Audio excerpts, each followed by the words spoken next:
नाही तर मला गॅरंटी नव्हती मी आता उठत म्हणून.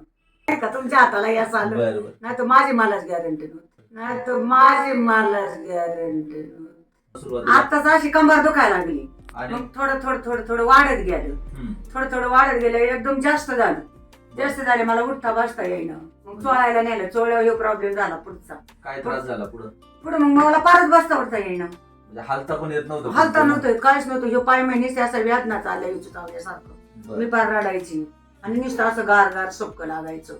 मग तुम्ही MRI करायला पाठवलं. मग तिथून पुढे उपचार चालू केल्याच्यानंतर थोडा थोडा आजपर्यंत मी मोकळी चालते.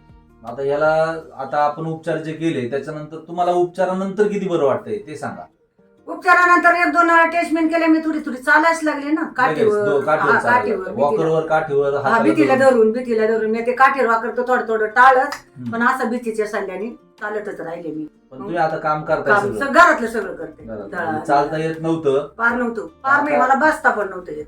म्हणजे आता तुम्ही ते सगळं त्याच्यातून बाहेर पडून तुम्ही सगळं घरातलं सगळं करते. तुम्ही बरं आहेत म्हणजे आता मी सांगते आता पार मला 90% परत. फक्त मला जास्त चालता नाही एवढाच प्रॉब्लेम आहे.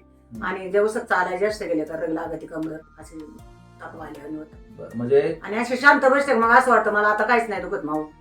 मग असं होतं. नाही तर मला गॅरंटी नव्हती मी आता उठत म्हणून. गॅरंटीच नव्हती कारण हे सातच नव्हता देत अर्ध कबा अशी चालायची. हे पण दुखायला लागला. तरी पण तुम्हाला चालवलंय आम्ही आता परत. दुसऱ्या वेळा झालंय, तिसऱ्या वेळा मग काय होईल काय माहिती. आता तिसऱ्या वेळा आजीची तिसऱ्या वेळा झालंच नाही पाहिजे. आता तिसऱ्या वेळा नको. 2 हे पण असं वाढत गेलं ना. मी काय पडे वगैरे असं काय नाही झालं.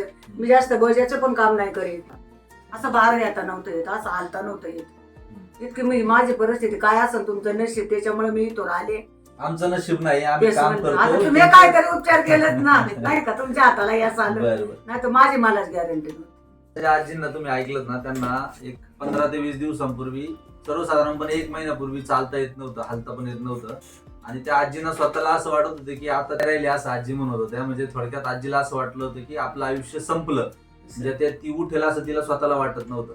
पण आपण केलेले उपचार फिजिओथेरपी आणि आम्ही त्या आजीवर केलेले सगळे उपचार ॲक्युपंक्चर आणि काही मेडिसिन्स स्टेम सेल थेरपीमध्ये वापरले जाणारे काही मेडिसिन्स या सगळ्याच्या उपचारानंतर जी आज एकदम स्वतःच्या पायावर उभी राहतीये, स्वतःच्या पायावर सगळी कामं पण करते आणि स्वतः एवढ्या लांबचा प्रवास करून ट्रीटमेंटसाठी 15 दिवसांना येते.